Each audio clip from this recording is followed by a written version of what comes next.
The message is very simple. Think for yourself and question authority.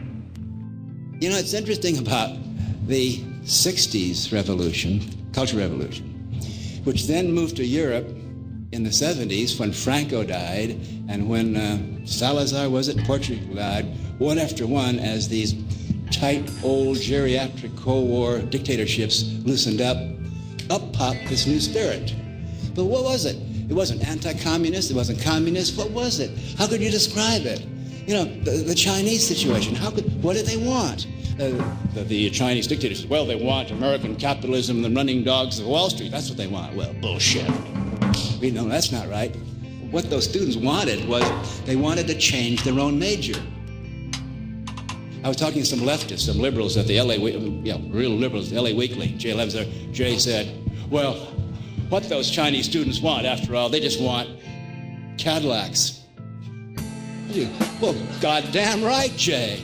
They want Cadillacs, they want VWs, they want surfboards, they want soap, they want blue jeans, they want the fucking option to decide how to live their life. They want to select their majors.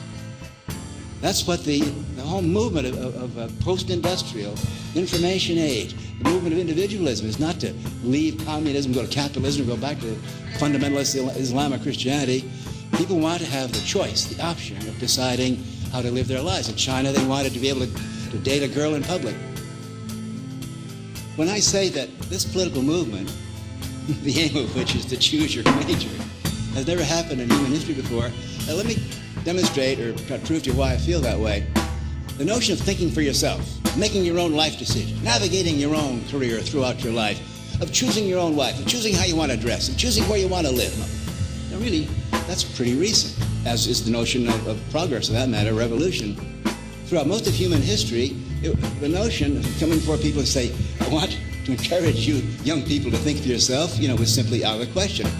In a hunter-gatherer society, if I were to go to a New Guinea tribe and say, tribal elders, gather the young people here, I want to urge them to think for themselves, they'd say, what do you mean, man, think for yourself? Choose your major. There's only one major, hunter or gatherer,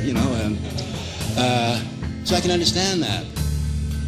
However, in 1989, in post-industrial America, if you have 50 million Americans on a full moon loony Sunday night at Sunday school praying, the Lord is my shepherd, I shall not want, he maketh me lie down in green pasture. Well, if you're Lord and God is a shepherd, I ask you, what does that make you? Bah! Everything has changed.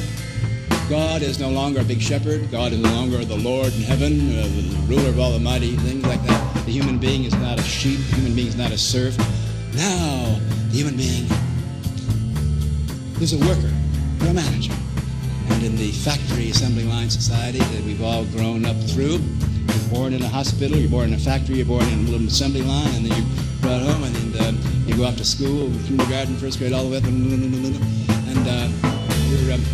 the god of the prophets of the industrial mechanical age are, of course, engineers, and, the good human being. The good human being in the industrial society is prompt, dependable, reliable, productive, efficient, and, of course, replaceable as part of the assembly line. The average American household watches television 7.4 hours a day. That means that the average American household sits like vegetoid octopus slugs with their eyeballs sucking out all this information and their noses pressed to an aquarium which is called the television tube. The average American lives on the other side of the television screen in this digital, imaginary, fantastic Disneyland world.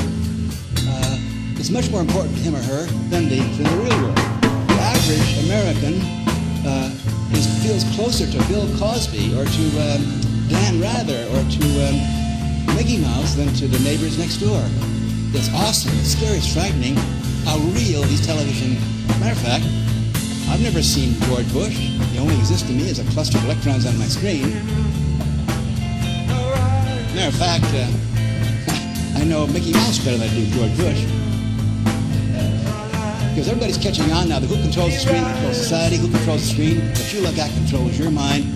The other side of that is you have individually got to control what's on the screens that you look at. And within 2 or 3 years, we will have available software and hardware. The hardware will be a glove, which will allow you to move things on the side of the screen, a helmet, small screens here, so you'll actually be seeing, viewing as though you're on the other side of the screen. Every time you turn here, you're turning around inside the screen. And little body vests, so that if someone reaches out and strokes you on the other side of the screen, you can feel it here.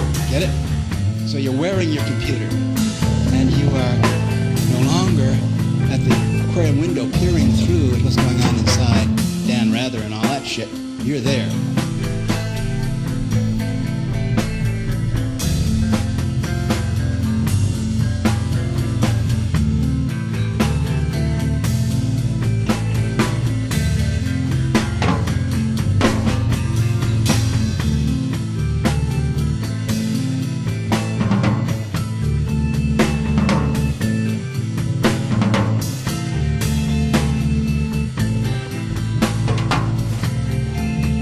Think for yourself and question authority.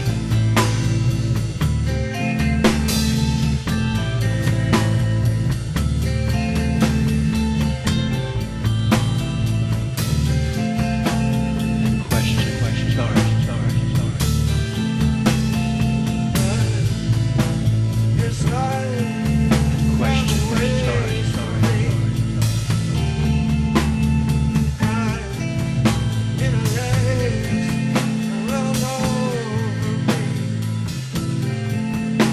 The message is very simple. Think for yourself.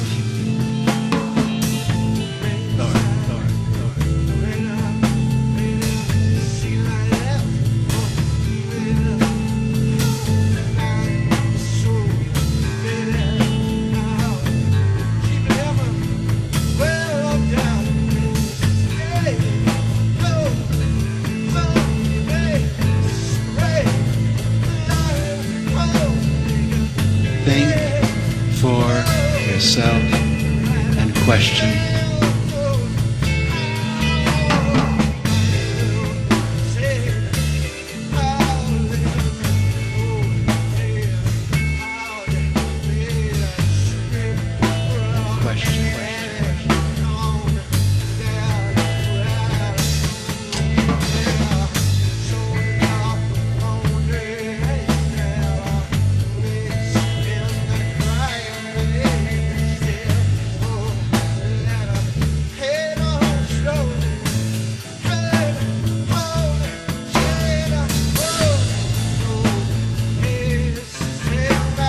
I shall not want. He maketh me lie down in green pastures.